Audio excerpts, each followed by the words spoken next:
खुलुमबाय लोगोफोर, नोंथांमोनखौ बड' इनफ' पइन्ट चेनेलाव बयखौबो बरायनाय बावहरग्रोनाय जाबाय। आं दिनै नोंथांमोननि सिगाङाव तुला राशिनि आगस्ट दान 2025 मायथाइनि दानसेयारि राशिफल एबा फानजामुथिनि सायाव भिडिअ लानानै फैदों। आसा खालामो नोंथांमोना भिडिअखौ नायना मोजां मोनगोन। तुला राशि। तुला राशिनि सिङाव जोनोम जानायफोरनि थाखाय आगस्तनि दाना आसा खालामनायनिख्रुइ जोबोद गोजोनथाव आरो फिथाइ गोनां जानो थांगासिनो दं। बे दानाव नोंथांनि गिदिर सिमांफोरा मोगथाङाव जाफुंसारगोन। गोबाव समनिफ्रायनो दिन्दां जानानै थानाय हाबाफोराव दावगागोन। जायफोरा गोबाव समनिफ्रायनो साख्रिनि थाखाय जुजिगासिनो दं, बिसोर लुबैनाय साख्रि मोनगोन। बे समावनो जायफोरा सिगांनिफ्रायनो साख्रि मावगासिनो दं एबा फालांगि सालायगासिनो दं, बिसोर धोन आरो थाथायनि बेलायाव मुलाम्फा जागोन। आगस्तनि गिबि खावसेया तुला राशिनि सुबुंफोरनि थाखाय जोबोद मोजां जागोन। बे समाव नोंथांनि रांखान्थियारि थासारिया सिगांनिख्रुइ जोबोद गोख्रोंसिन जागोन। आयनि गोदान फुंखाफोर नुजाथिगोन आरो बुथुमनाय धोना बांगोन।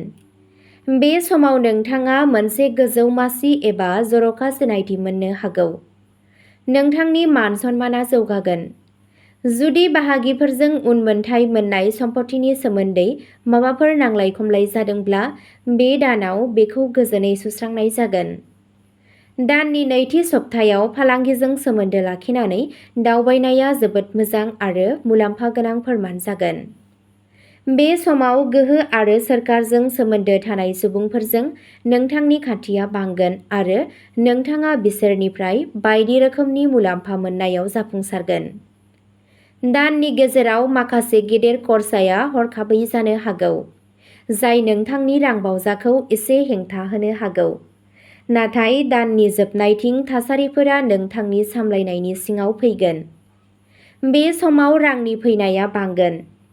हाथायाव थाबथानाय रां एबा जायखिजाया बिथांखिखौ हगारनाय जागोन। सोमोन्दोनि नोजोरजों आगस्तनि दाना आबुङै मोजां जागोन। गावजों गाव सोमोन्दोआव मोजां मोननाय आरो मोजां मोननाया बांगोन। बिदा-फंबायफोरनिफ्राय आबुं हेफाजाब आरो मदद मोनगोन। रमान्टिक सोमोन्दोआव गावजों गाव फोथायनाय थागोन। जुलि जानाय जिउआ गोजोनथाव थागोन।